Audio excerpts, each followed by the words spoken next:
Qu'est-ce qui a motivé votre engagement dans l'hypnose?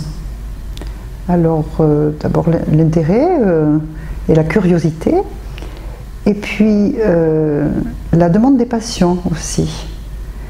Et j'ai pensé que c'était un outil intéressant à acquérir. Quand vous dites la demande des patients, c'est-à-dire qu'avant une intervention, ils vous demandent si vous pratiquez? Lors de la consultation, il arrive que les patients nous demandent si on pratique l'hypnose, en particulier en accompagnement de gestes loco-régionaux ou comme sédation pour un geste léger. On passe avec l'hypnose d'une pratique peut-être purement scientifique vue de l'extérieur. Purement scientifique, on endort le patient et on passe la main au chirurgien. Là, ça demande un engagement avec le patient peut-être plus important, une relation plus personnelle avec le patient. C'est ce que vous souhaitiez? Oui, c'est ce que je souhaite. Je ne sais pas si ce seront toujours des patients que j'aurais vus en consultation moi-même, puisqu'on travaille en association avec plusieurs personnes.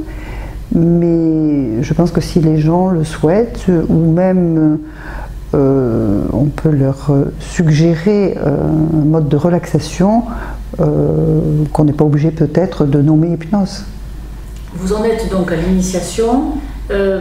Est-ce que vous pensez qu'avant d'en parler aux patients, vous aurez besoin du perfectionnement? Vous allez vous lancer d'ores et déjà, vous vous sentez armé pour le proposer? Alors, je pense que je ne vais pas le proposer avant le perfectionnement, mais je risque de commencer à le pratiquer en préparation d'une induction d'anesthésie générale ou bien en accompagnement de gestes sous loco-régional que j'aurais réalisé suivant l'anxiété du patient et si je juge que c'est utile. Je pense qu'au bout de 4 jours, je serai capable de déjà avoir quelques outils pour amener un bien-être. Dans votre structure à Nîmes, l'hypnose est ressentie comment? Est-ce que vous êtes une des seules ou la seule à avoir eu envie de pratiquer? Non, je pense que l'accueil sera bon. Nous sommes 5 associés, 5 médecins anesthésistes, et nous sommes actuellement 3 en formation. Qu'est-ce qui a motivé les autres personnes, vous savez? Mais c'est qu'on en parle de plus en plus et que dans tous les congrès d'anesthésie, il y a toujours une petite séance hypnose avec parfois même des ateliers. Et j'ai déjà participé à un atelier moi-même d'hypnose.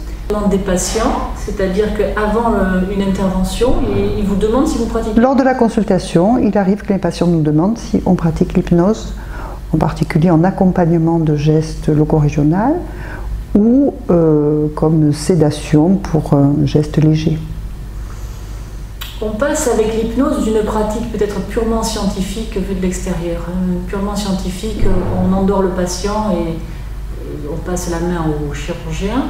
Là, ça demande un engagement avec le patient peut-être plus important, une relation plus personnelle avec le patient. C'est ce que vous souhaitiez? Oui, c'est ce que je souhaite. Je ne sais pas si ce seront toujours des patients que j'aurais vus en consultation moi-même. C'est cette participation à l'atelier qui vous a motivé peut-être? Pas seulement, mais en partie. C'est aussi l'échange avec d'autres confrères qui m'ont poussé à faire cette formation. D'autant plus que certains étaient venus dans ce centre de formation. Vous pensez que l'hypnose dans un bloc opératoire pour l'endormissement des patients, ça va dans le sens, dans le courant des choses, c'est quelque chose qui sera peut-être inévitable? C'est quelque chose qui me paraît être tout à fait dans le sens effectivement des choses et qui, à mon avis, va être incontournable d'ici peu. Ça ne remplace pas la sédation, c'est un complément pour mettre le... Ça ne remplace pas la sédation, mais l'environnement est hostile, beaucoup de gens sont très stressés. Il y a l'intervention, la peur de la douleur, la peur de l'inconnu, la peur de l'hypnose profonde. Et je pense que c'est un bon adjuvant. Parlez-moi s'il vous plaît de la formation que vous suivez là, donc pour l'initiation.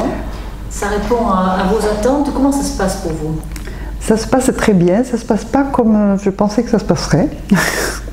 C'est-à-dire qu'on n'a pas trop parlé d'historique, on n'a pas encore parlé d'indication, mais on est entré directement dans la technique. Et c'est assez inhabituel pour nous médecins.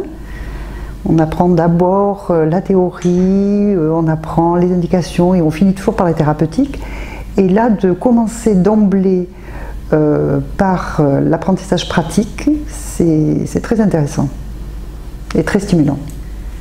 Est-ce que vous avez réussi à vous connecter à chaque fois que vous avez fait un échange en binôme avec un autre élève?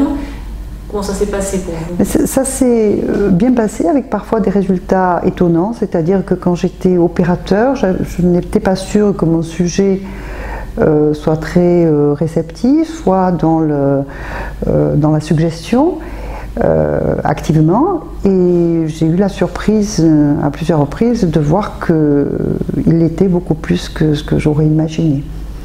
Et pour moi-même, lorsque j'ai été sujet, j'ai bien ressenti l'action que l'on me proposait, et je pense avoir eu des moments extrêmement agréables de façon générale. Est-ce qu'il vous tarde de mettre tout ça en pratique avec des patients? Ah oui, je pense que dès la semaine prochaine, je commencerai à utiliser ce que j'ai commencé à apprendre, oui.